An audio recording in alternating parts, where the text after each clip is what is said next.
There's a heartbreaking moment in Donkey Kong Bonanza that no one seems to notice.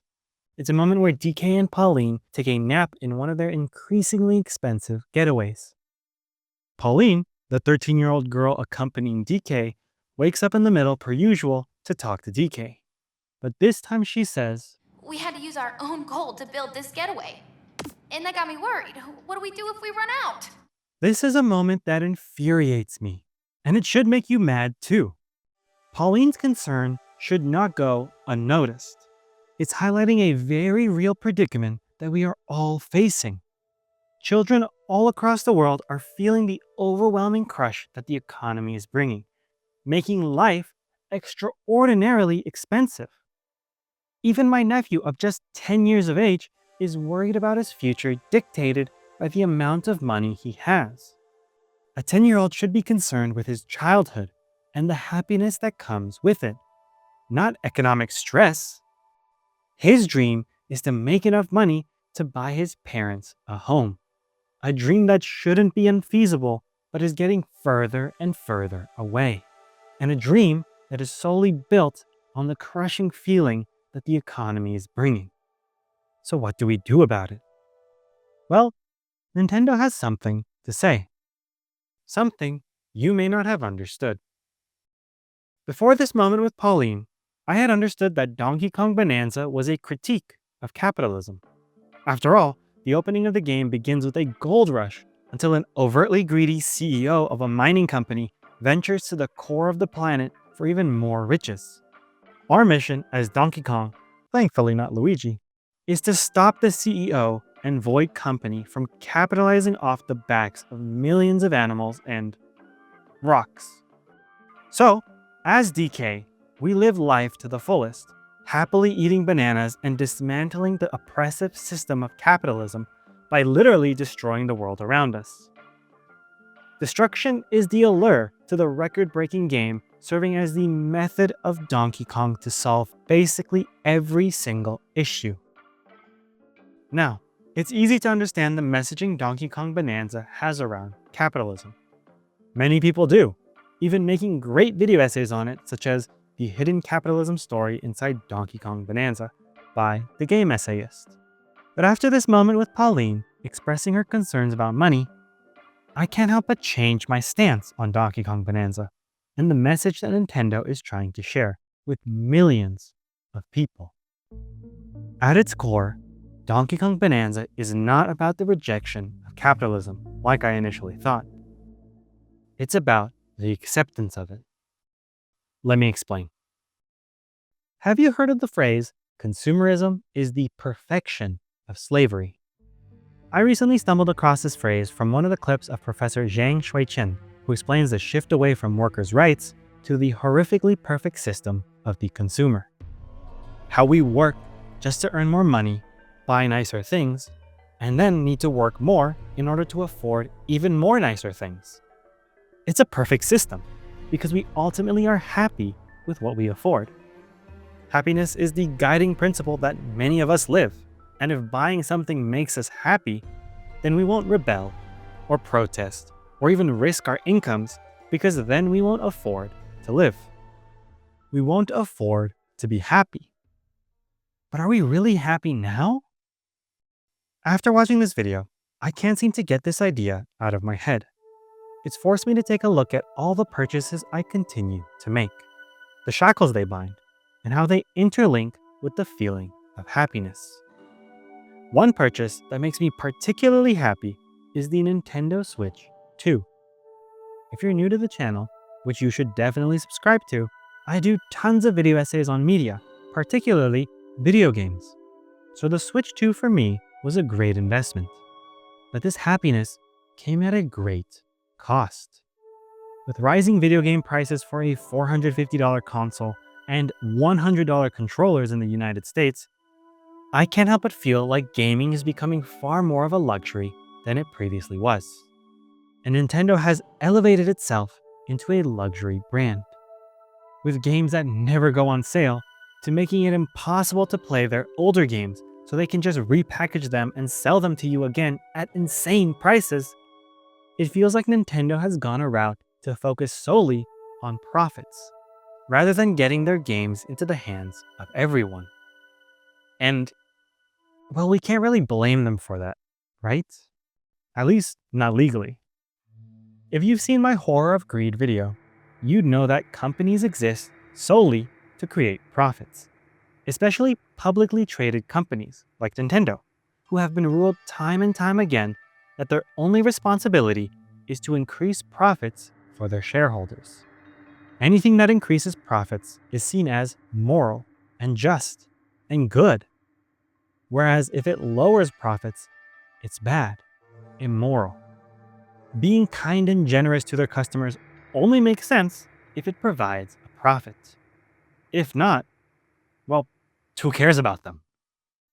This fact has always spiraled me into a depression, especially when it comes to Nintendo, a company that I have interlinked my happiness with as a child.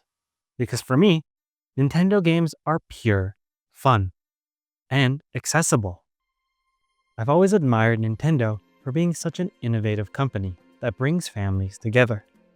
When it comes to their games and consoles, it always felt like they were watching out for their customers, inventing new ways to take care of them, making them healthy with things like Wii Fit or Ring Fit Adventure, or even having these social interactions of Street Pass and now Game Share.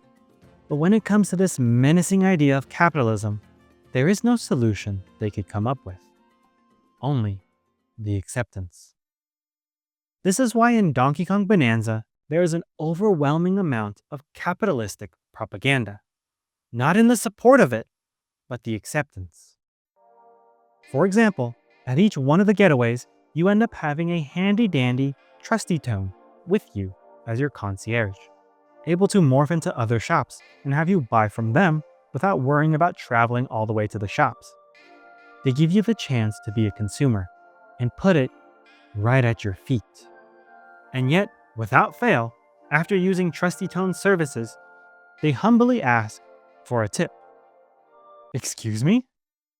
Just so you're aware, there is no lore for Trusty Tone. There's no family they're trying to support, no goals and dreams that they're trying to achieve. They exist solely for essential services. So there is absolutely no reason that we should tip and donate to Trusty Tone, other than gambling to get a music disc to complete our collection, or just to feel good about ourselves. Because if we don't tip, Trusty Tone gives you the most judgmental, tired stare that I've seen on every single low-paid worker. Now, I'm all for giving tips. Better than that, I believe workers should be paid a living wage. But having this messaging to tip and donate your hard-earned gold to an unknown entity is clearly an acceptance of capitalism.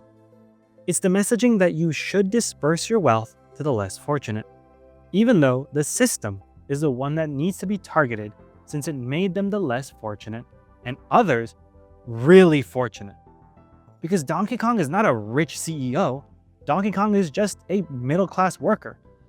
Another more subtle example are the antagonists, Poppy Kong and Grumpy Kong, who work without question for the greedy CEO, Void Kong, and try to battle us at numerous boss fights in the game. Yet after defeating them, they just stop fighting us, often giving an answer like, "Oh, there's no profit in this," or something along those lines. This is another acceptance of capitalism. Clearly, they are motivated by money, refusing to work if the pay is not good enough.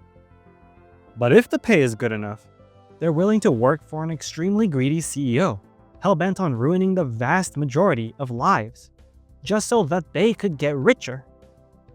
They've sold their morals to the highest bidder. If that's not the pinnacle of capitalism, then I don't know what is. Later in the game, spoilers ahead, Poppy and Grumpy quit and are done fighting after their paycheck ends. But are we expected to applaud them for leaving their job? To turn to the good side? Excuse me? They signed up for this. They heard their maniacal greedy boss with his egregious plans and said, "Well, I gotta get paid somehow." No, that doesn't get a pass. That cannot get a pass. You can't just use the excuse, "Well, they were just doing their job." Their jobs were the cause of so much suffering.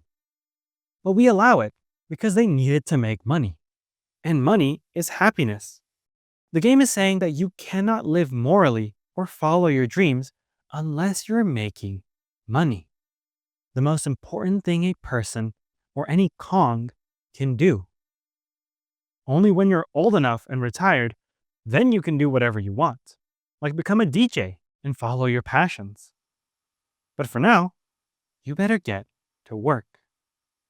Finally, in the final boss battle, one that's a huge surprise and a giant spoiler that I have warned you time and time again about, the true villain ended up not being the greedy CEO. Yes, he was the main evil that was dealt with. But now let's completely divert our attention to King K. Rool, a ruthless monarch in charge of his Kremlin crew. The narrative completely shifts our focus away from fighting a greedy capitalist society to fighting a monarchy, with enemies roughly alluding to the Kremlin, the Russian authoritarian government that labeled themselves as communists. Though we won't get into the intricacies and horrors of the Russian government, they chose to fight communism and dismiss capitalism off to the side, as if it's some evil that we solved already. Is this not the complete acceptance of a system that has disparaged millions of individuals and continues to make the rich get richer? By just dismissing it off to the side, it is not dealt with. Void Kong has not seen justice for the crimes he's committed. The worst part in all of this, the one I fear to share with you all today, is by far the most horrific display of this acceptance. And it isn't the handling fees charged with the currency exchange. It isn't the fact that the rich can just bribe themselves into restricted areas and get more opportunities than the rest of us by just providing enough money. It isn't even the fact that they designed a whole game on the concept of destruction, not to dismantle the system, but just to alleviate stress, like one of those rec rooms people pay for, and let out their frustrations against a system that they can't fight. It's what Pauline says right after expressing her concern over money. This whole time I made a goddamn video essay about a 13-year-old girl worried about money. And then, all of a sudden, she says, an awful lot of gold pops up when you're out there smashing stuff. And you're really good at smashing stuff. So maybe I don't have anything to worry about. Excuse me? Just make more goddamn money performing more back-breaking labor? That is your goddamn solution, Nintendo? To prevent worrying about the economy? Just work more and you'll be fine? Work while the likes of Void Kong makes billions off of us without working himself? Work more so that you can afford things that keep you in a perpetual state of slavery? Work more so you can be happy? You're just saying work makes one free. I can't just let this slide, Nintendo. This shit is absolutely bananas. Pun super intended. Look, I know how this video comes across. It's basically my old man yelling at the clouds scenario. I keep angrily arguing about capitalism, this system that has taken root in all of our lives. But Nintendo isn't the inventor of capitalism. In fact, taking my frustrations on any particular person or company seems like a folly. I love Donkey Kong Bananza. It was a blast to play, and I love Nintendo games and the passionate developers behind them. I just hate greed and greedy people. But I can't help but feel like there's no answer in who should pay for these crimes. Such is the truth written in great works like The Grapes of Wrath by John Steinbeck, which argues, but where does it stop? Who can we shoot? I don't aim to starve to death before I kill the man that's starving me. I don't know. Maybe there's nobody to shoot. Maybe the thing isn't men at all.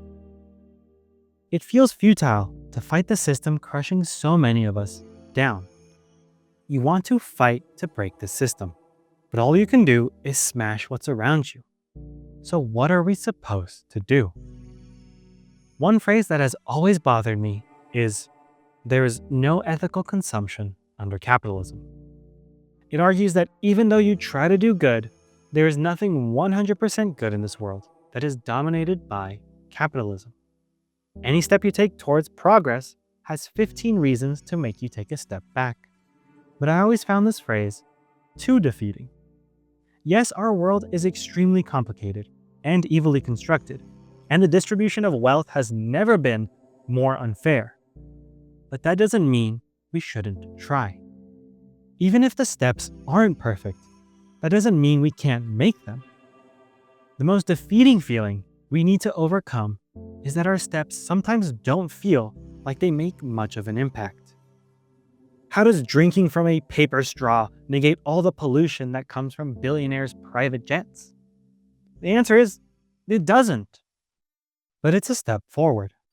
And if we can take those steps forward together and collectively make change, like calling our local government agencies and demanding change, supporting great companies and games with your dollar, and not take things lying down, we can take steps in the right direction and finally be equitable with this extreme disparity of wealth that we are experiencing today. You were not born to be a slave to the system. You were born to live. And I want you all to live. So for now, while the world continues to turn and my frustration continues to need an outlet, I am not going to go be sedated and break stuff in Donkey Kong Bananza, and instead, actually try to make a step in the right direction. In the end, I hope you all choose to walk with me. We can only ever do this together. Thank you. Wait a second. Oh, you gotta be kidding me. They released a $20 DLC where you can work for the goddamn greedy CEO? What the hell, Nintendo?